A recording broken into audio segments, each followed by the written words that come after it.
Hi guys, UPSC preparation എന്ന് പറയുന്നത് hard work മാത്രമുള്ള കാര്യമില്ല, അതിനൊരു പെർഫെക്റ്റ് എൻവറോൺമെൻറ്റും കൂടെ വേണം. അതിനായിട്ട് നമ്മൾ നല്ലൊരു എക്സ്പീരിയൻസ്ഡ് ആയിട്ടുള്ള സ്ഥലത്ത് പഠിക്കുമ്പോഴാണ് നമുക്ക് കൂടുതൽ ക്വാളിറ്റി ഉള്ളൊരു ലേണിംഗ് എക്സ്പീരിയൻസ് പ്രൊവൈഡ് ചെയ്യാൻ പറ്റുള്ളൂ. അതിനായിട്ട് നമുക്ക് കിലെ IAS അക്കാഡമിയിലേക്ക് ജോയിൻ ചെയ്യാം. എന്തുകൊണ്ടെന്നാൽ പ്രൊജക്ടേഴ്സിൻ്റെ ഫെസിലിറ്റി പ്രൊവൈഡ് ചെയ്യുന്നതുകൊണ്ട് ജോഗ്രഫി, ഹിസ്റ്ററി പോലുള്ള വിഷയങ്ങളിൽ കൂടുതൽ ഡെപ്തിൽ പഠിക്കാനും വിഷ്വലൈസേഷനായിട്ട് കാണിക്കുന്നത് കൊണ്ട് കൂടുതലും അറിയാനും സാധിക്കും. പിന്നെ ഈസിലി ആയിട്ടുള്ള വൈഫൈ കണക്ഷൻസ് ഉള്ളത് കൊണ്ട് കറണ്ട് അഫെയർസ് പഠിക്കാനും ലെക്ചർ ക്ലാസ്സുകൾ അറ്റൻഡ് ചെയ്യാനും കൂടുതലായിട്ടുള്ള പുതിയ ക്ലാസ്സുകളെക്കുറിച്ചുള്ള അറിവുകൾ കിട്ടാനും ഈ വൈഫൈ കണക്ഷൻസൊക്കെ സഹായിക്കും.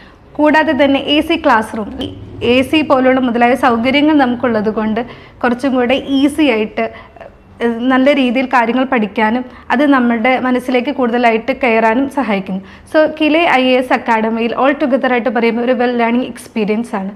ടോട്ടലി എൻജോയ് ചെയ്യാനായിട്ട് നിങ്ങളെ എല്ലാവരെയും ഇതിനകത്തേക്ക് സ്വാഗതം ചെയ്യുന്നു.